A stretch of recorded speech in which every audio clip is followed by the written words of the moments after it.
चलिए जानते हैं आज की देश और दुनिया की सिलेक्टेड काम की और महत्वपूर्ण 50 बड़ी खबरों को सिर्फ 10 मिनट में। पर अभी तक आपने इस वीडियो को लाइक नहीं किया तो लाइक कर दीजिए। तो चलिए वीडियो स्टार्ट करते हैं। अगर कोई दुकानदार एक्सपायर हो चुका सामान दे दे तो 1800114000 पर करे फोन, तुरंत होगी कार्रवाई। 3 महीने फिर से बढ़ाई गई पेन को आधार कार्ड से लिंक करने की डेडलाइन। कृषि मंत्री नरेंद्र सिंह तोमर की किसानों से अपील, कहा अब आंदोलन खत्म करे अन्नदाता। महबूबा का ऐलान, अनुच्छेद 370 के बहाल होने तक नहीं लड़ेंगी चुनाव, पहले करनी होगी विश्वास बहाली। मोबाइल फोन की स्क्रीन देगी कोरोना संक्रमण की जानकारी, शोधकर्ताओं ने निकाला जांच का आसान तरीका। कोरोना की तीसरी लहर के दूसरी लहर जैसी गंभीर होने की आशंका नहीं, स्टडी। कोरोना के अल्फा, गामा, बीटा और डेल्टा वेरिएंट पर कारगर है कोविशील्ड और कोवैक्सीन, सरकार ने दी जानकारी। प्रेग्नेंट महिलाएं भी लगवा सकती हैं कोरोना वैक्सीन, ICMR।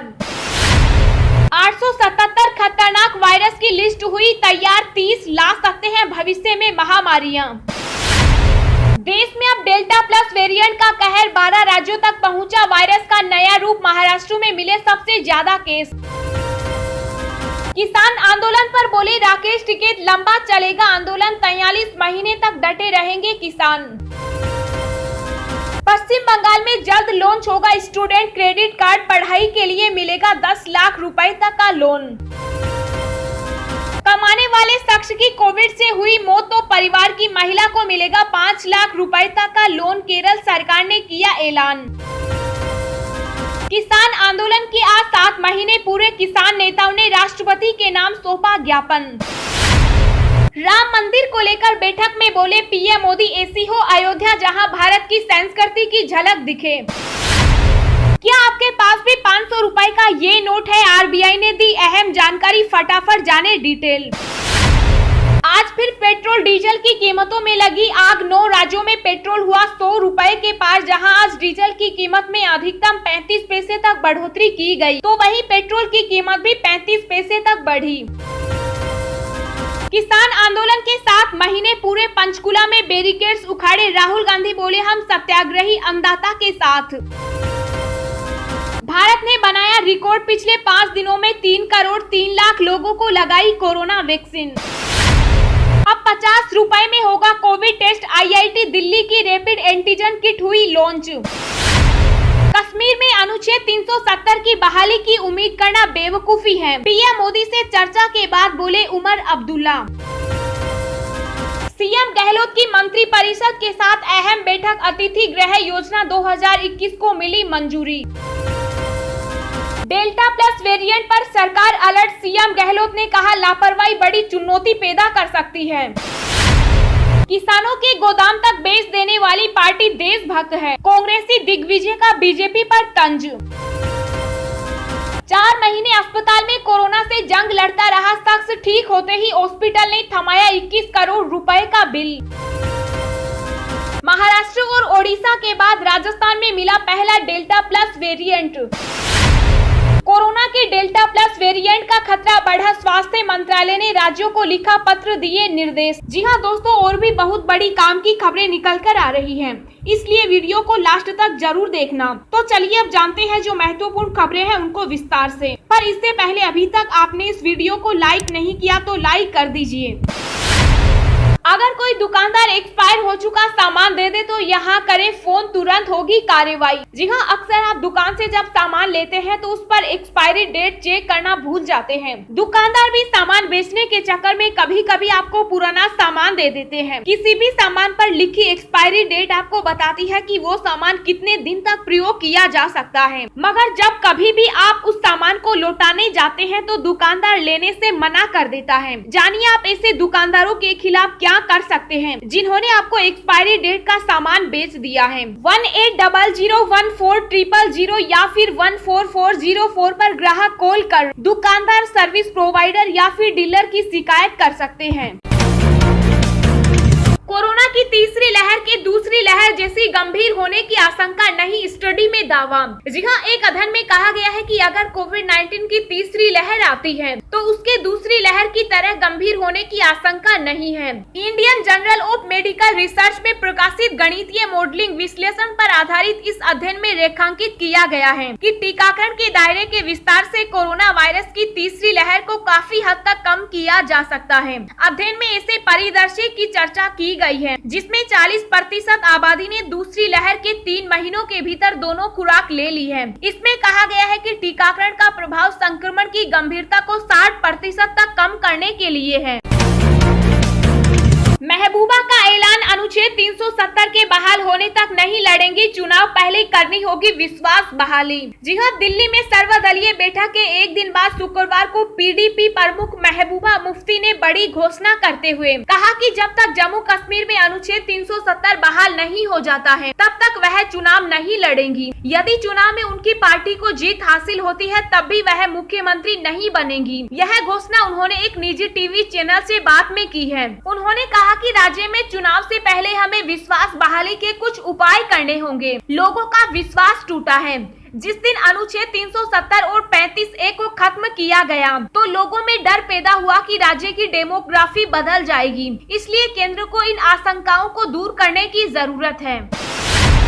कृषि मंत्री नरेंद्र सिंह तोमर की किसानों से अपील, कहा अब आंदोलन खत्म करे अन्नदाता। जी हाँ, किसान आंदोलन के कल यानी 26 जून को 7 महीने पूरे हो गए। 26 जून को किसानों ने खेती बचाओ और लोकतंत्र बचाओ के रूप में मनाया है। साथ ही राज्यों के राज्यपालों को राष्ट्रपति के नाम एक ज्ञापन भी सौंपा है। वहीं कृषि मंत्री नरेंद्र सिंह तोमर ने आज किसानों से अपील करते हुए कहा कि मैं सभी किसान यूनियन के लोगों को कहना चाहता हूँ कि उनको अपना आंदोलन समाप्त करना चाहिए। भारत सरकार कानून के किसी भी प्रावधान पर बात करने के लिए भी तैयार है और उसका निराकरण करने के लिए भी तैयार है। आपको बता दें कि कल किसानों ने जमकर विरोध प्रदर्शन किया। टीकरी बॉर्डर, सिंघू बॉर्डर और गाजीपुर बॉर्डर पर लाखों की संख्या में किसान जुटे और 3 कृषि कानून को वापस कराने के लिए जमकर विरोध प्रदर्शन किया। इस आंदोलन के दौरान किसानों ने ट्रैक्टर मार्च भी निकाला। किसानों ने देश भर में इस आंदोलन को दशा और दिशा देने की कोशिश की। किसानों ने राज्य के राजभवन के बाहर विरोध किया और राज्यपाल को ज्ञापन भी सौंपा, जिसमें साफ तौर पर लिखा है कि जब तक तीनों कानून वापस नहीं होते किसान यह आंदोलन यूं ही बदस्तूर जारी रखेंगे।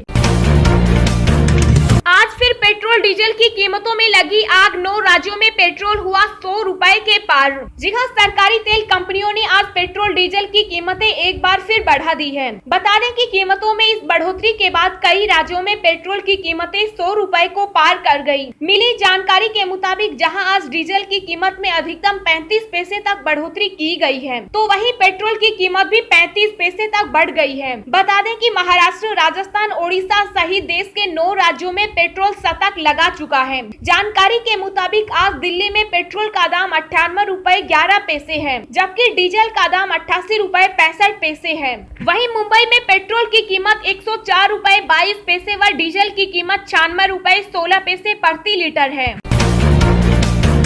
किसान आंदोलन के 7 महीने पूरे, किसान नेताओं ने राष्ट्रपति के नाम सौंपा ज्ञापन। जी हाँ, किसान आंदोलन के कल यानी 26 जून को 7 महीने पूरे हो गए। 26 जून को किसानों ने खेती बचाओ और लोकतंत्र बचाओ के रूप में मनाया। किसानों ने कहा कि माननीय राष्ट्रपति जी, हम भारत के किसान बहुत दुख और रोष के साथ अपने देश के मुखिया को यह चिट्ठी लिख रहे हैं। आज 26 जून को अपने मोर्चे के 7 महीने पूरे होने पर खेती बचाने और इमरजेंसी दिवस पर लोकतंत्र बचाने की दोहरी चुनौती को सामने रखते हुए हर प्रदेश से हम यह रोष पत्र आप तक पहुंचा रहे हैं। देश हमें अन्नदाता कहता है। कोरोना महामारी के दौरान जब देश की बाकी अर्थव्यवस्था ठप हो गई तब भी हमने अपनी जान की परवाह किए बिना रिकॉर्ड उत्पादन बनाया, खाद्यान्न के भंडार खाली नहीं होने दिए। लेकिन इसके बदले आपकी मोहर से चलने वाली भारत सरकार ने हमें दिए 3 ऐसे काले कानून जो हमारी नस्लों और फसलों को बर्बाद कर देंगे, जो खेती को हमारे हाथ से छीनकर कंपनियों की मुट्ठी में सौंप देंगे।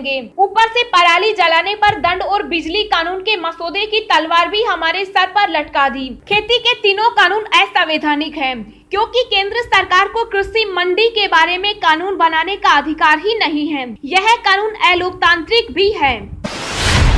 क्या आपके पास भी 500 रुपए का ये नोट है तो आरबीआई ने दी अहम जानकारी फटाफट जान ले डिटेल। जी हाँ, इन दिनों अब 2000 रुपए के नोट बहुत कम ही देखने को मिल रहे हैं। ऐसे में बैंक और एटीएम से भी सबसे ज्यादा 500 रुपए के नोट सर्कुलेट हो रहे हैं। यानी कि अब देश में अगर मौजूदा बड़े नोट की बात करें तो शायद वह 500 का ही नोट है और हम सभी के पास 500 रुपए का नोट देखने को मिलेगा। ऐसे में यह खबर हर किसी के लिए जरूरी है। आपको बता दें कि इन दिनों सोशल मीडिया पर 500 रुपए के नोट को लेकर एक खबर काफी वायरल हो रही है, जिसमें दावा किया जा रहा है कि 500 रुपए का वह नोट नहीं लेना चाहिए जिसमें हरी पट्टी आरबीआई गवर्नर के सिग्नेचर के पास न होकर गांधी जी के तस्वीर के पास होती है। जब इसकी जाँच की गयी तो PIB फैक्ट चेक में यह खबर फर्जी निकली। RBI के अनुसार दोनों ही तरह के नोट में कोई बदलाव नहीं है और दोनों ही नोट मान्य हैं। कोरोना के डेल्टा प्लस वेरिएंट का खतरा बढ़ा, स्वास्थ्य मंत्रालय ने राज्यों को लिखा पत्र, दिए ये निर्देश। जी हाँ, देश में कोरोना के डेल्टा प्लस वेरिएंट का खतरा बढ़ने लगा है। इसको लेकर केंद्र सरकार अलर्ट हो गई। केंद्रीय स्वास्थ्य सचिव राजेश भूषण ने शुक्रवार को तमिलनाडु, गुजरात, आंध्र प्रदेश, राजस्थान, कर्नाटक, पंजाब, जम्मू कश्मीर और हरियाणा के मुख्य सचिवों को पत्र लिखकर डेल्टा प्लस वेरिएंट के प्रसार को रोकने के उपायों को बढ़ाने का निर्देश दिया। केंद्र सरकार ने राज्यों से कॉन्टेक्ट ट्रेसिंग बढ़ाने के लिए कहा है।